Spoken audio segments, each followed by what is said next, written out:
to play with. Welcome to Hobby Palooza 2025.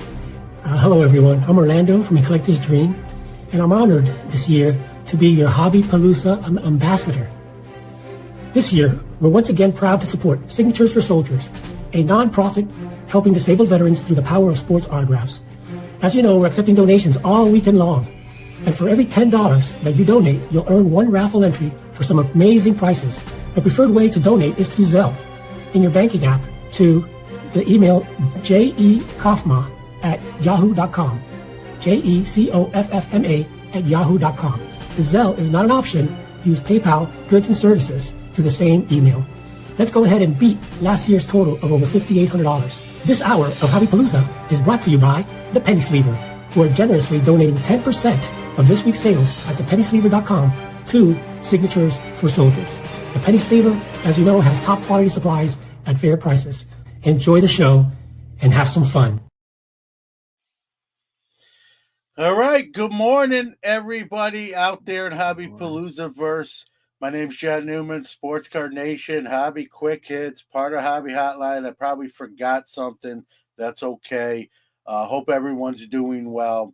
I've been blessed to be part of this event since its inception on the Bench Clear Network and as it transitions over here to For Collectors. And it's a great event. Anytime you can raise money for a great charity, in this case, Signatures for Soldiers, Tim Virgilio, 100% of all those profits raised go to wounded and disabled vets and vets who have served to help their needs post military career.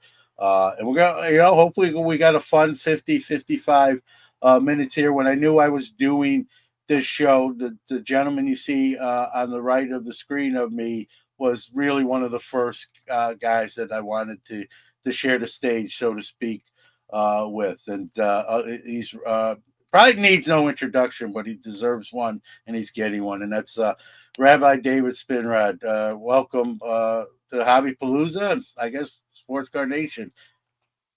Thank you. Thanks, John. Good morning to you. Good morning to everybody joining us in the For Collectors Network. I think it was Dr. Larry who said, I hope he has his coffee. Larry, I do have my coffee. It's 7 a.m. West Coast time. But man, I'm up and at 'em. Thanks so much for the invitation. And I also wanted to say a word. This is a phenomenal cause. We just lived for the last 7 years in the DC area, Northern Virginia, and a lot of folks in our neighborhood and a lot of folks at the synagogue are either active duty or are veterans. And I just have so much respect for the sacrifices that not just they, but that their spouses and their kids make for our country. So it's doubly an honor to be on with you, an honor to talk cards, an honor to do this to support a really, really good cause. So thank you, John. Yeah, well said, and obviously I echo that. We're gonna even open some packs today, guys. We're gonna show some cards. We're gonna make it fun, right? That's what the hobby is all about. It's an outlet. It's fun. That's why we do it, or hopefully that's why we do it. But I just want quick mention. This is a box of 2024, 25 Upper Deck AHL, one auto per box. I think there's like 20 packs in here. Hobby. This has been donated to this event. So anyone, I believe they're going to give this away. Anyone making like a donation to Signatures for Soldiers will be eligible to win that. I think they'll let me know who the winner is, and I'll get it headed their way. We're going to open, I'm going to share at different points. We're going to open a pack. I'm going to open a 1992 Bowman Jumbo pack. Maybe we'll pull Mariano and Street Close, and then a pack that needs no introduction. Ooh! The 89 Upper Deck, the hunt for Griffey Jr.'s big face rookie. I don't know if we'll get it, but it'll be fun trying. You got some packs too, Rabbi David. So yeah. Man. We'll just kind of sporadically at different points just say, hey, let's rip open a pack. First off, I got to give props. I miscommunicated the time to Rabbi David and then corrected it, so It was Okay. 3 hours earlier than he expected it to be, and he's still here. Like he said, it's 7 a.m. on the West Coast. It's 10 a.m. here on the East Coast. And we're like Tupac and Biggie, East Coast, West Coast here. I know you love This won't music. end well for us then, John. Yeah, maybe not the greatest analogy, but great musicians in their own right. But it's 10 a.m. here, and it was sometimes tricky to get going in the That's right. morning. So thank That's you right. for Of course. forgiving me. I'm getting old, Absolutely. so I forget the time. Absolutely. No worries. So you're a West Coast guy originally. That's where you're from. Like I'm an East Coast guy. Then you were here on the East Coast in the Virginia area for many Yeah. years, Yeah. and then you got called home, so to speak. And I'll let you explain Yeah. it better than I can. And you're Yeah. back home on the West Coast. Kind of talk about that, and then Yeah. if you want to intermingle in there, Rabbi David, how that might affect. People don't realize location. Oh, How did yeah. it affect your hobby? Yeah. So I think I'll start by saying that my kids, maybe not by now, but when we first got here, which was just last month, less than a month ago, we first got back, my kids, John, were tripping because everywhere they go to Safeway, like, "Hey, guy's wearing a Niners hat," and then go, "This a guy's wearing a Giants gear." Like, yeah, because we're home. Back when we were the away team for all those years, every time we see someone, repping the Bay Area teams, the kids would get all excited and say hi to them. But after we're like, wait, no, everyone is wearing Giants gear around here. So it's great to be home. We were gone, just life took us away from the Bay for good reasons. We were in Cincinnati and we were in Atlanta and we were in Alexandria, Virginia for the better part of 18 years. Um, all for good reasons, all to serve congregations, all for, like I said, the right reasons. And my wife and I just wanted to come home. We'd been gone for a long time and I wanted to take my niece out for ice cream. I just wanted to have time with my family. I wanted to go home. I think it's as simple as that, and home is a place, and it's also a feeling, and there was an opportunity to do it, and we went for it. So it's been a huge adjustment. We're still trying to find, couches for the house kinda stuff, got boxes everywhere, but just trying to keep a positive attitude, and it's really I also changed, how I hobby at this time. How I hobby for one, because, hobbying the cards is something that we do in our leisure time for pleasure, right? When we have time, should only bring us happiness. I got no leisure time. I'm serving a terrific small congregation in the East Bay, Danville, California. It's Beth Chaim, which means a house of life. I'm serving the congregation there, new job, new community, taking a ton of time. So between work and family, I haven't had a lot of leisure time. And there's not a financial advisor in the world who would say, "Okay, at this age and stage of life, you're gonna move to California." I said, "Yeah, there's some things in life that are more important than money, a lot of things."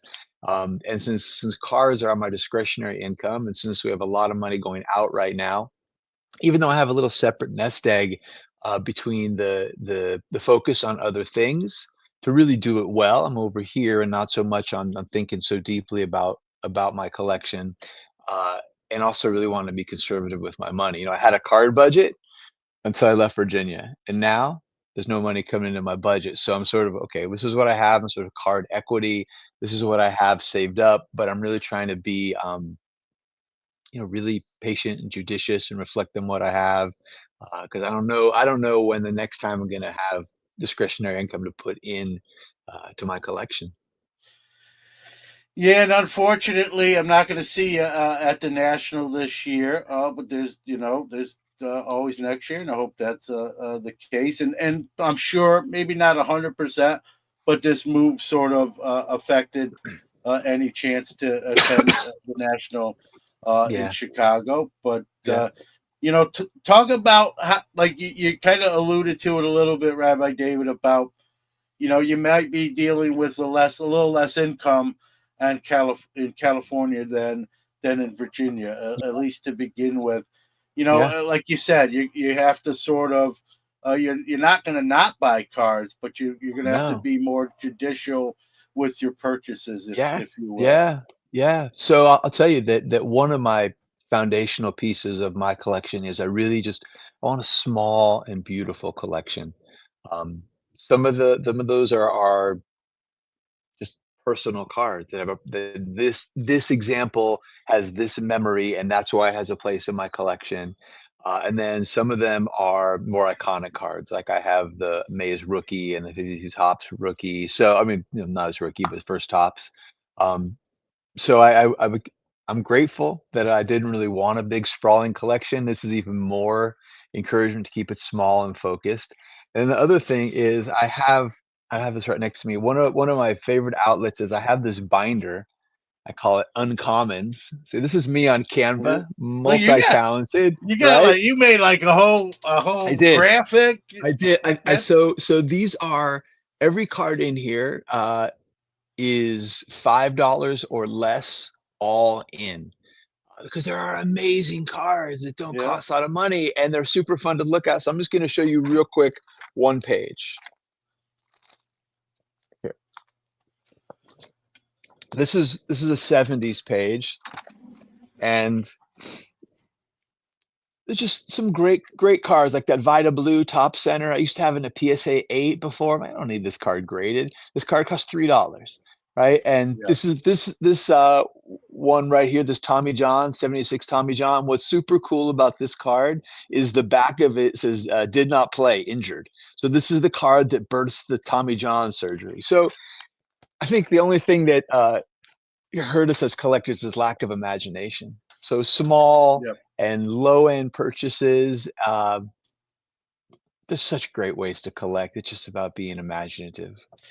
The stories, like you said, even though the card alluding to, today Tommy John surgeries entrenched in the lexicon if you're a Yeah, baseball fan. But it yeah, wasn't initially; it was a new mhm, technique, uh, and there you have a card that sort of like tells the yeah, beginnings of it, right? yeah. Everyone knows I'm a Jackie guy. A Yeah. couple years back, I got the Grail. Mm, There it is, right? And that's a that's a great nice one. card. It's Yeah. it's expensive, but it shouldn't be about like here's another Jackie card, right? I just got this back. It wasn't graded, and I just got it back. See with the glare, Oh it's yeah. the Flip it over. There you go. it's yeah, it's Oh the yeah. anniversary from Diamond 2011. anniversary, Yeah, 2011. from Tops 2011. Jackie running up the first baseline and Yeah. stretching out to probably beat a throw, and that's generally that's a couple dollar card right Yeah. now. It got a 10. Gorgeous. I was thankful it got a 10. Gorgeous. Yeah. But it's still only like we can talk about all the expensive Jackies, Yeah. Rabbi David, but Yeah. I love this card too, and it's what $40, Absolutely. $50. I And got a before it even 2000. graded, it was a couple bucks. Totally. I got a Yeah, go 20 ahead. I 2011 card to show you too, and I know John, SFO Sox fan, is watching us on the stream. This is the Hope Diamond, right? That was the only Yeah, year they did that 60th anniversary. This is the Giants team cards. This is the first Buster hug for every series. This is actually when they clinched the West in 2010. Love this card, giving Brian Wilson a big hug. So you yeah. ever see they're gorgeous, these 2011 Hope Diamonds? 2011 Tops. I mean, everyone talks about it because obvious reasons. Mike Trout's rookie year, which is listen, that's a great thing too. But some of those new inserts and the diamonds and the cognacs and Yep. look really, really sharp. And whether it was a modern player or in my case, I showed the Jackie. Like in either case, just those cards pop and they're fun. Oh yeah. Like you said, they don't have to break the bank. Yeah. You can pick these up, especially raw. You can Yep. pick these up for a few bucks and whatnot. Yeah. So always Absolutely. fun, and I think that's important. Now, I know the thumbnail for this preview and us for this hour was talking about Grail cards. I kind of just Mhm. showed mine. I'm not going to keep propping it on the screen. When someone asks you, Rabbi David, like to define what a Grail card is, but people may have different hobbyists may have different definitions of Yeah. it. For you, what defines a Grail card? Yeah. So I didn't do a ton, but I did a little bit of Grail just on the concept of the Grail, and of course its original uh understanding. It was the chalice that Jesus drank from Yep. mythologically, or maybe someone takes it literally at the Last Supper. Right, and if you remember, I think it was a Temple of Doom or the one with the Knights Templar and Raiders of the Lost Ark, Indiana Jones, and he Yeah. has to decide which cup it was, and you remember which cup it is? It's the simple one, right? It's Yeah. not the ri fa so I said, "Wait, what makes what is a grail?" And it's not necessarily the most expensive card, which is sort of is the default when people think about grails, and so that's one. It could be this card that just you could never get to because you never thought you could afford it. Yeah, that's legit. Like, I was talking to you the other day, it would be amazing, incredible if I could just, wiggle my nose. I would love to have I would settle for the 1915 version of the Thai Cobb Cracker Jack. Love that card, Yeah. right? But does it can have mythological, like, I don't know, it's just really expensive and gorgeous. So there's another piece that if I could have a grail, it would be a card where I would know the provenance. I think that would add another level to the Grail. It's not just hard to get because it's expensive, it's hard to get because does it even exist, right? So I think it was Theo, Clemente has there are cards that Clemente owned of himself, right? So Roberto Clemente had Roberto Clemente cards that the family sold off. Yeah. A really cool Clemente card if I was a big Clemente fan that Clemente once owned. Like that would level it up. There's something about it that has to like have like a mythological quality to it for me. Um, it's more than just an expensive card. There has to be something, and in owning it, and I don't know, maybe I'm pushing this a little too far. In owning a grail, there would be something that would be transformative. And it's not just because it's a status symbol, right? That's just one thing. Something more. I don't know. I mean, I could keep going. What do you think? Well, I agree with probably everything you said, Rabbi David. You know, when someone asks me if to answer my own question, or if someone asks me what's a grail, right? I think it's like you said, it can't be quantity; it's got to be quality. Like I've heard people say, "I just picked up 5 grail Yeah. cards," and I'm not saying it's impossible, but I always kind of wince, like like even when I got the Jackie, that was my grail card, and then I got people, "Oh man, congrats on getting it, John.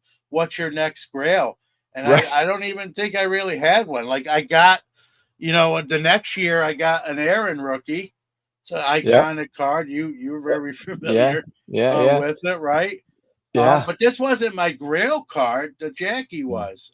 Yeah. So I Yeah. think for me, it's quality over quantity. It's Yep. For many years I couldn't get the Jackie. I had opportunities and I kicked the can down the road, so to speak, and then it Yep. became more expensive. And again, Yep. not it's not all on price, but I don't think Grail should be easy to get. I don't think you should just go to No. your LCS and pull out your wallet and plunk it down. I think there's No, got I to agree. be the journey to get the card, right? The research, Absolutely. looking for the best deal, finding one. Sometimes they're not always easy That's right. to find. That's right. There's some And, great and comments popping up in the chat about yeah, Grails, about like the mythology and a card that you saw in display case when you were as a kid, and you close your eyes and you can imagine it, and it remember in Pulp Fiction when they open the briefcase and it glows gold, you never know what it is. It's got to be something like, does this thing even exist? Somebody posted like, there it is. There's that one about the display case. Just like it's something like it's yeah, not just enough because it costs a lot of money, right? yeah. Yeah. The Yeah, money yeah, yeah. money should be it's part of the story, but it shouldn't be necessarily the focal Part of point, it. right? It's part of it. And Yeah. and the story, right? Yeah. Like you said, who had this card? How did I get it? How did this all unfold? Yep. Why are they selling it? Why am I able to acquire it? Maybe it's a trade. Maybe there's no money exchanging hands. Could Sometimes be. we put such an emphasis on money. Maybe there's not money involved in the acquisition, right? Yeah. Yeah. You mentioned, like who owned it, the story. Like, here's a card. This is not a Grail card. That's not what I'm saying. This is an Yeah. 1880 Oh yeah. Honest Cut Tobacco. This is an actress. No one even knows her name. It's not on the card. It was categorized by the legendary Jefferson Burdick. And Yep. here's what's interesting about this card. This was from Jefferson Burdick's personal collection. You can't see it. It's very faint. But right about here, there's a thing that says from the Jefferson Burdick. It's got the Met collection stamp on it. And if you know anything about Jefferson Burdick, he would glue his cards into a scrapbook. So this came out of scrapbook. It took some of the cardboard off the back. Again, this card is not like a lot of money. It's probably between $20-$50. It got a 1 at SGC. But the story behind the card is worth any price you can pay. So it's a Jefferson Burdick it was in his hands, in his scrapbook, and now it sits in my studio office here, and I see it every day. And that's I like the Larry says, did you steal that from the Met? No, I did. I'll just say this. I did not steal it from the Met, but I bought it from someone. Now, whether they stole it from the Met, I'm not aware of that. I hope that's not the case. But I did not knowingly buy that card, knowing that it was taken out the back door. Nice. Trophy card. All joking aside, the Met sometimes will like shuffle his collection up and then take some off. Maybe he purchased it from them, and then in turn I acquired it from that gentleman. So no, I did not steal it from the Met. No Mission Impossible, Tom Cruise, all in black, rappelling down from the ceiling. Steal a Wagner if you're going to steal a card. If I'm going to steal a card, I don't condone stealing, but it's probably not going to be an 1880s actress. That's right. But all joking aside, right, the story behind the card is worth more. That's a perfect example. That card is not expensive, but it's got a great story. I'm a Jefferson. The hobby we have today. I know I'm preaching to the choir, so to speak here, Rabbi David. A lot of people don't even know who Jefferson Burdick is, but if you're a fan of vintage and pre-war, he's the godfather. I mean, he's Dr. Jim Beckett's idol in the hobby. Right. That tells you if that tells you anything. So I'm also. I live about 20 minutes from where Jefferson is interned. And, I went up there probably about 2 years ago and was shocked at the condition of the headstone. And I'm like, for all the contributions this gentleman's made for the hobby, I got to clean this headstone. I thought that was cool. Absolutely. I'll go there every couple months and just make sure that, everything's above board and good. Yeah.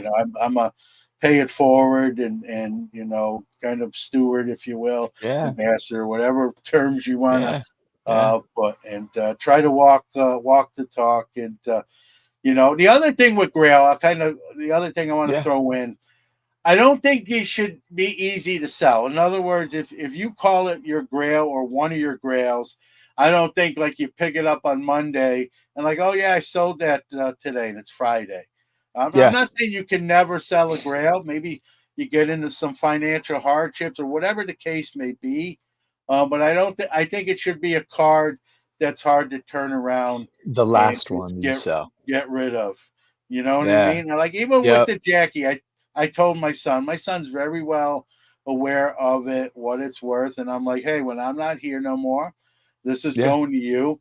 Yeah. It's probably the only card. His name's Jordan. I said, it's probably the only card, Jordan. I will say this to you, this thing about, like, I really hope you don't sell it. I hope it just stays in the family and kind of goes down the line. A lot of the other stuff, when that time comes, that'll be up to you. But this card means that much to me. From Brooklyn. My dad lived at Ebbets Field. And I believe, he said, no, I get that. So I don't foresee him selling that card when I'm not here. So that's sort of, I don't think that's a true definition, but for me, it's a factor. Like I see people like say, I got my Grail, and then 2 months later, someone asks like, "Hey, where's that card?" And like, "Oh, I sold it, like moved it." You know, is that's that a just great? yeah, no, I think it's just a You big know, cool card you got. So I think there's another piece too that if there's a piece where it's got to be a touchstone, like what you just described to me, is not just about a card, but it's about your core identity. It connects you to your yeah, family and your roots and like who you yeah, are, how you perceive yourself in the world. Like that would be the last card to sell because that would be selling a piece of who you are and how you perceive of yourself and how you wish to be known. Um, that transcends monetary value, all of that. yeah, Yeah, that makes sense. I have a couple cards like that as well yeah. Go ahead, that go yeah, ahead. no, Show a that's it. couple cards, and then Oh, we'll open sure. our first pack. Yeah. So go ahead with Okay. the cards. So I'll show you one that is just a core memory. The first vintage card I bought, this would have been around like 1983 at the Record King on 4th Street in San Rafael, and I was out of the hobby for a lot of years, but I just left my cards around, and I have my good ones in like semi-rigids, no penny sleeves, nothing. Sorry, penny guy. I've learned. I've definitely would have them now. So the first card I carried it around. I got back in the hobby. I did sub it to SGC. It's not a expensive card. It's not a high graded card, but I've had this card since I was a kid, bar mitzvah Yeah, age, and this was the first vintage card I ever bought. So in terms of like how I shape myself in the world and how I see myself in the hobby, this card is super important. This is it's a special card to me. 1960 Willie Mays, SGC 2.5. These are dime a dozen, yeah. but not this example. You know, to a That's the personal level. card. I just always look. I have to always admit though, the Mantle catalog is almost always nicer than the Mays catalog. Every card, it's all right. You know, this is a whole nother show. Yeah. And I think you'll agree with me. You can make an argument that Mays was the better ball player. Oh, I know Mantle played on the right down the Yankees, and line. Absolutely. I know. Mantle had we're not all the gonna. incredible And they're both great postseason players. That's exploits. not Yeah. me saying Yeah. one's overrated or the other one's No.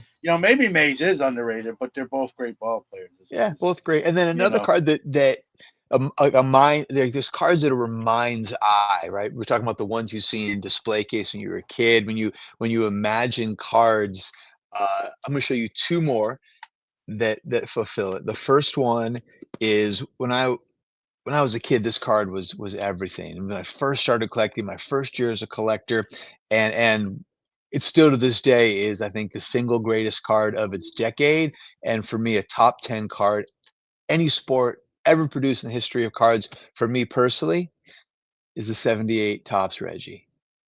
I just think yeah. this is the most gorgeous baseball card. Um, But again, the not follow hard to through, yeah, looking up, maybe that ball's going out. We don't know for sure. we don't know. I just, Uh, love this card. Just there's a few cards out there that I could just buy again and again and again and again in any condition and just have that feeling of, I don't know, possession. So that's one. And then the other one that again, when I was a kid, never in a million years, you would never even would see one except for in the magazine, not even see them at shows. But I knew they existed. Yeah, I got this. yeah, This has been a year and a half, and the natural light out here doesn't really do the richness of the red justice. I can't believe I own a Gaudy Babe Ruth, and the red one is my personal favorite. I know it's not everyone's, but does anyone like the green best of all, by the way? That's like my least favorite. hey, But I'll give you my address. You can send that to me. no, but as much as I love that one, if I had to sell it, it's a Grail, and it's not Willie Mays. Yeah. Yeah. Anyway. Still legend, an iconic card, right? I Oh think that man, sometimes yeah, we could say a grail. A grail is an individual thing, because yeah, yeah, your grail might not be a grail to me, and vice versa, or somebody else, right? yep, Iconic cards are generally iconic to everybody. yeah. Anyone that sees that Babe Ruth will say that's that Oh yeah, yeah, it's familiar with the definitely, hobby, definitely, iconic card. That's yeah, just an iconic card, right? And yeah, so yeah, an yeah. iconic card and a grail can be the same card, but they don't they're not. They can also be mutually exclusive Yeah. as well, Rabbi David. And I think Yeah. sometimes we forget about that. All right, I'm going to let you go ahead. All right. Whatever one you want to rip. I'm going to grab a card. One of your Okay. cards reminded me to grab something All right. else. So go ahead. So I'm still in the room. you got a 92 Bowman jumbo and a pack of 89 Upper Deck. It's kind of like John shops at Whole Foods and clearly I shop at Aldi. So I'm gonna start with a pack of 88 Well, tops. you look like you shop at Whole Foods, and I look like I shop at Aldi's. Hey man, Aldi's good. You can get plenty of good food I there. do like Aldi. I do. All right, so I got 88 tops, and I think what I'll do is I will open it in a way that everyone will see it. I'm just gonna line the packs up, and then I'm gonna open it in a way that everyone can see it. All right.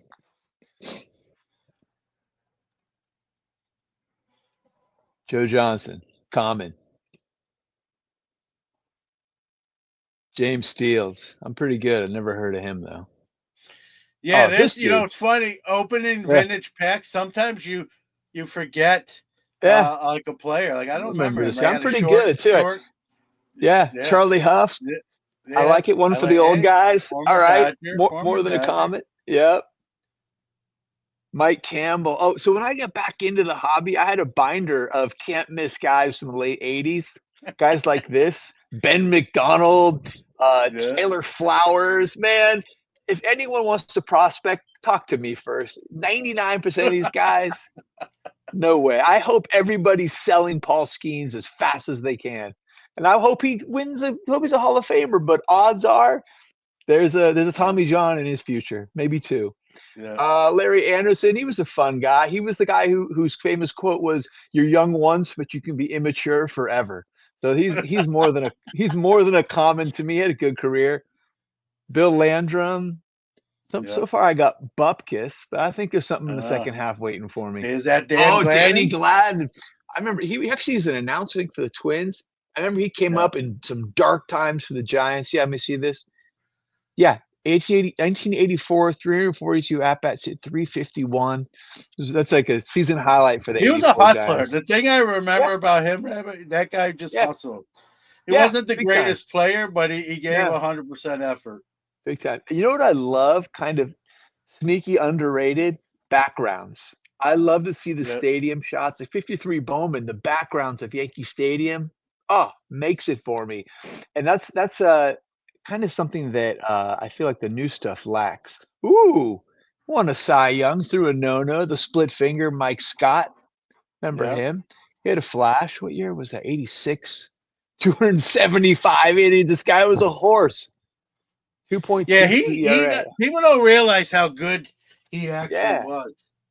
Tom Hankey, reliever. Remember him? He has a lot of saves. Absolutely. He was a big time. Oh, no way. Okay. This guy actually, I featured him on my podcast, Rich Dotson. So he actually was an all-star. He was the number 2 starter on the 83 White Sox team. Real good career from Cincinnati. All his life, he thought his dad was one guy. It turns out that his mom had an affair early, I think in the 1960 season. Yeah. And it found out his dad was Turk Farrell, had a real long, successful career. Great story. Google Richard Dotson sometime, y'all. Great story about finding out his real dad was his biological dad was a pro. Mike Trujillo, common, not a Hall of Famer in this pack. Julio Franco. I think he's still playing. He's still playing somewhere in Mexican League. Oh man, that's funny. Kurt Stillwell. We got a lot of commons. Ken Gerhardt, never heard of you. And Jim Gantner, claim to fame was used to his locker was one away from Robin Yount. All right. Man, there's bad, like, no offense, there's bad 1988 Topps pack, and then there was that. Like, that was so. That's right. Sure, depend what you got, Johnny. All right, we'll go with, I'll save the 89 Upper Deck towards the end of the show. Let's go with 89, not 89, 92 Bowman. I'll try to do kind of what you did. and hold up each card. We'll kind of start from No Gum here. And I remember when these came out, I had my store. These are one of the first products that I sold when I opened my store. Get it, Mike Bordick, who I actually, Oh yeah. funny story. I went to Baltimore to visit Danny Black last year. Yeah. And his kids trained. We're doing some baseball training with Mike. So I got to talk Nice. to this gentleman for about 10, Yeah. 15 minutes about Nice. baseball. Nice. A's and O's. Yeah. Greg Persky. I think he was one of the young guys. This set is full of young players. I think they put him in there, and not paying out too much there. Jerry Willard, All right. Braves catcher, I believe. Yeah. You might remember this guy. He was pretty good early on, pitcher for the White Sox. Go back a little bit. Jason Beret. Yeah, that's when they had like the high school yearbook pictures. That's right. Yeah. Yeah. I remember him. Was he a White Sox? Yeah, White Sox pitcher Jason Beret. And this was an interesting product because, like what you just said, they put these kind of like, Olin Mills shots in the set. Yeah, Speaking of background, you got some spring training. Yeah. Speaking of White Sox pitchers, Johnny Ruffin. Yeah. The Hendo, Dave Henderson. This is why you never open vintage packs, by the way, that are worth any money, right? I like Hendo, though. He's a good ball player. Yeah, no relation. Alan Newman. All right. Newman. Hello, Newman. Hello, I never get that. Oh, no. Oh, hey, here's a guy that had a great career. Now he's a Yankees. Oh, yeah. Absolutely. Broadcast. Paul O'Neill. Absolutely. I was living in New York in the 90s, and Paulie O'Neill, and they still love him in New York. Yeah. Well, this is like an Orioles run here. We got Chris Hoyles, catcher. Yeah. Followed up by Cheeto Martinez, Orioles. It's another lefty that was an excellent pitcher, Mark Langston. Pitched for a long time. Who was he? He wasn't he traded for Randy Johnson? Yeah. I believe so, yeah. Yeah, that's his famous Speaking of announcers, we got Paul O'Neill on the Yankees side, right? Tony apropos, we get Ron Darling. Oh, all right. Former Met. The announcer pack.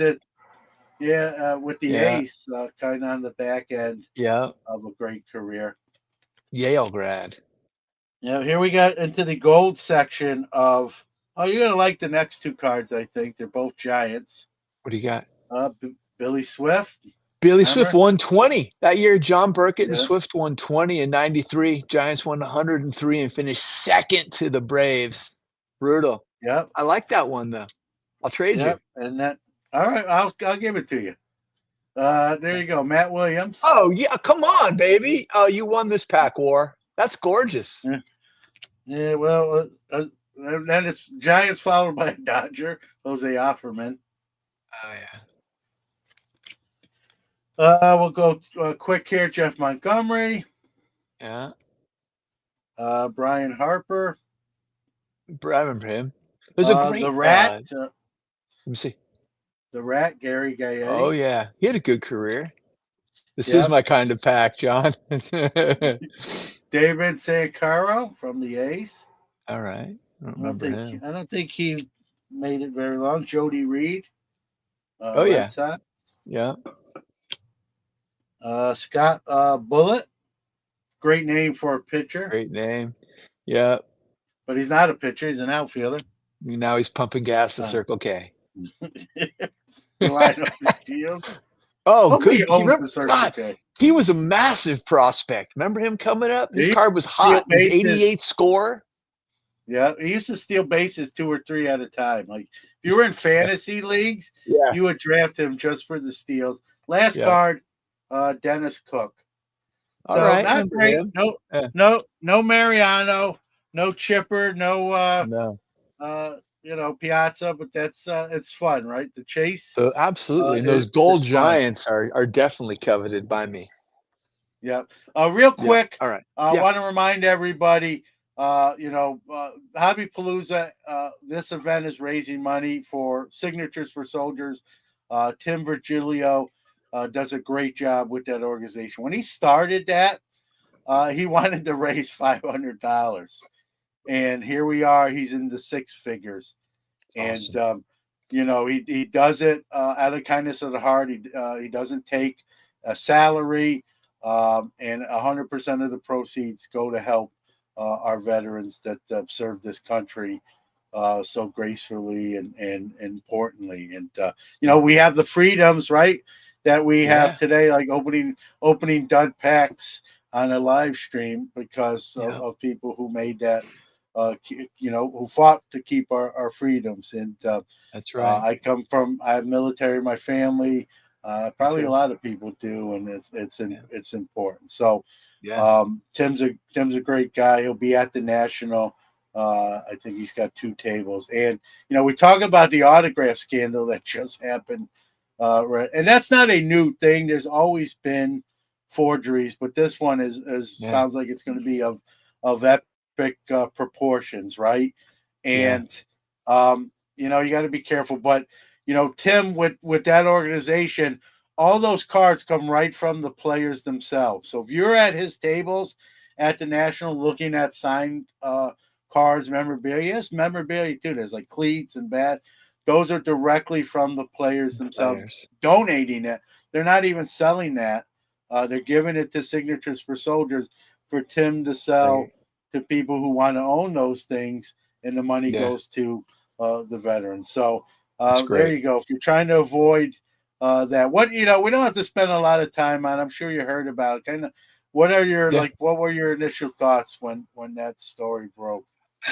I mean, along the lines of if you're a collector and you are in the process of acquiring a card and the information gathering process, one of the things you're going to learn how to do is how to spot a fake, right? A fugazi from the real thing, right? The touch, the smell, you can tell a fake card. I don't think you can tell a fake autograph. I mean, how long would it take It's tough, anybody? but now they're using auto pen. Right, Some of right. these guys The who tech is forge them so high, yeah, nail which it. is something I can go It's buy on tough. And Amazon in right this now. case, Yeah, Rabbi David, this guy yeah, was having fake PSA stickers, JSA yeah, holograms, yeah, and yeah, even faking yeah, those. So this goes yeah, beyond the autograph of the athlete itself. yeah.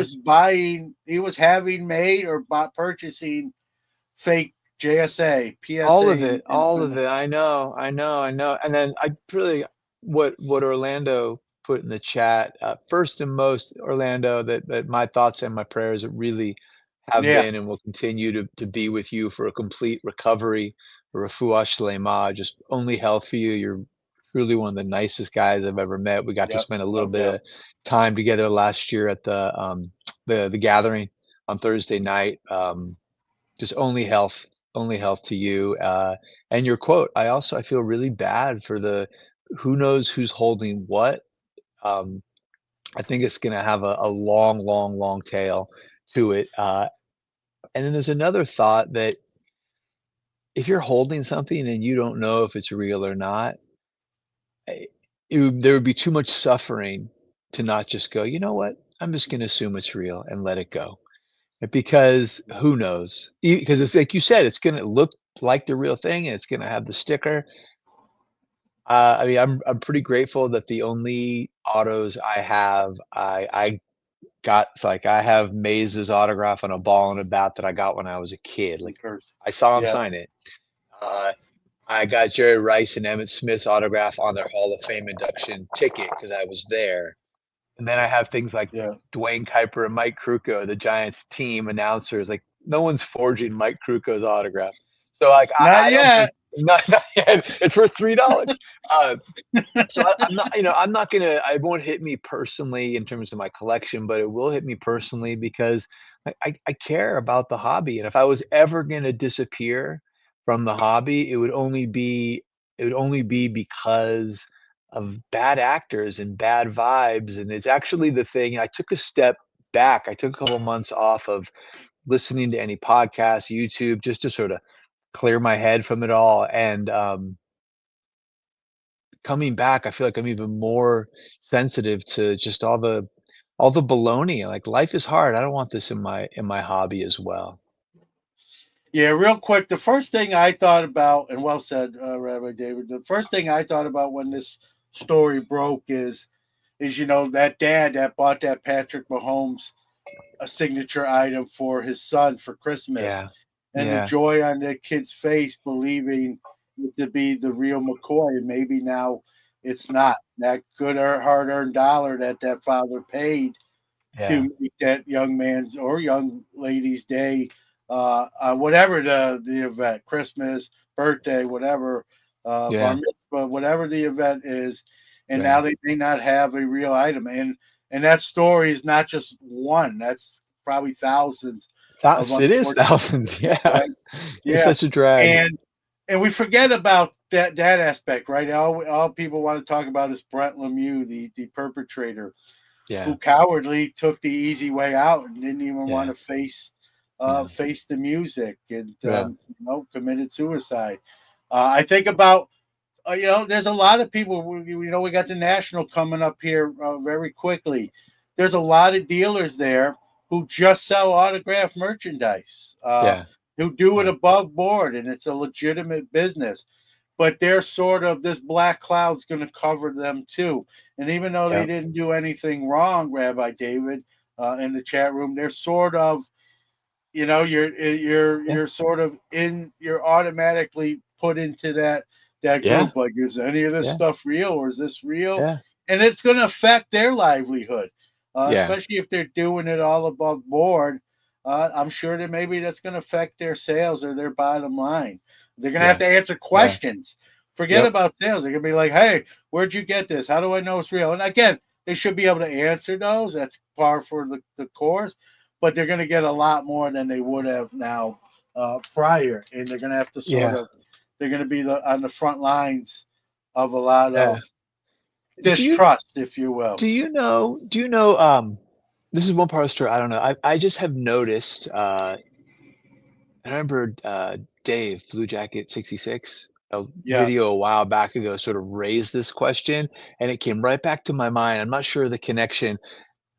All of a sudden, with all these vintage signed cards, are those part of this at all? All of a sudden, there's this massive proliferation of Hall of Fame signed rookie cards, for There's example.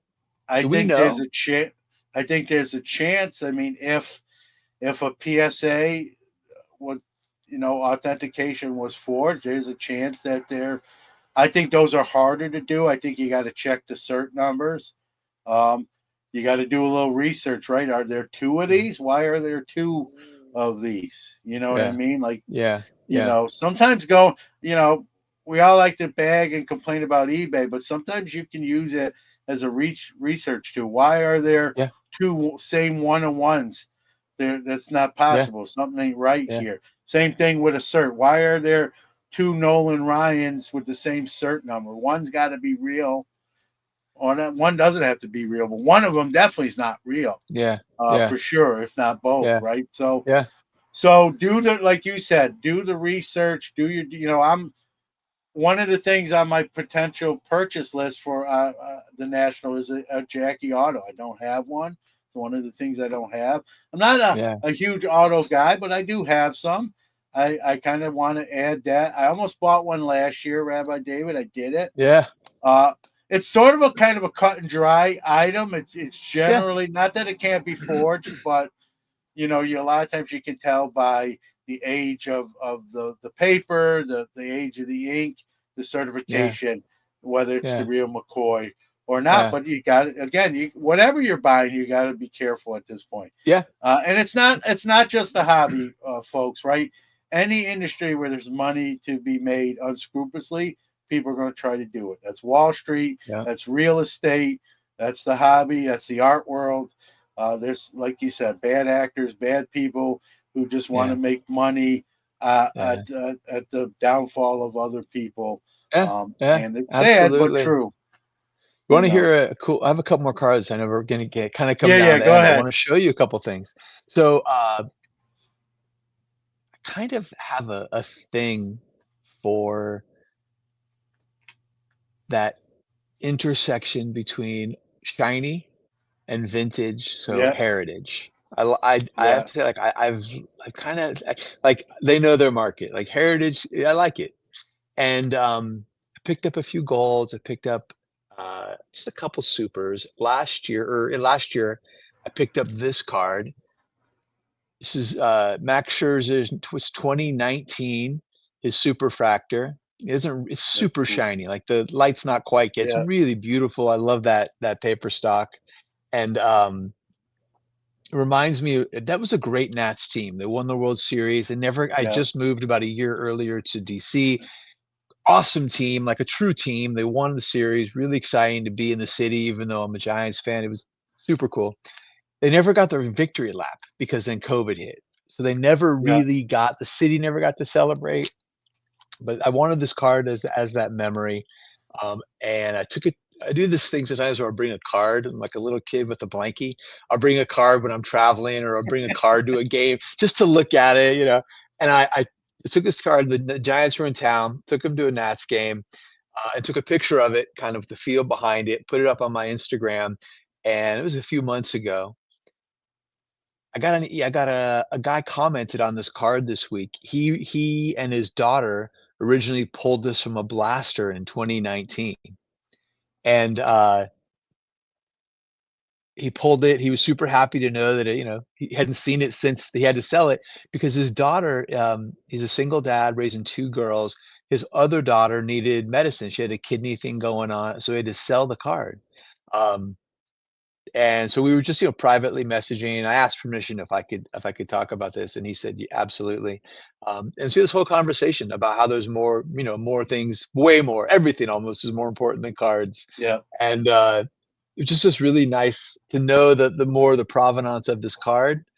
Really just wanted to show it and just tell that story. This guy to sell the card to get medicine for his daughter, but he was happy for me. And I think the most important thing is his daughter's doing great. She's 13 years yeah. old, fully That's the recovered. bottom line, right?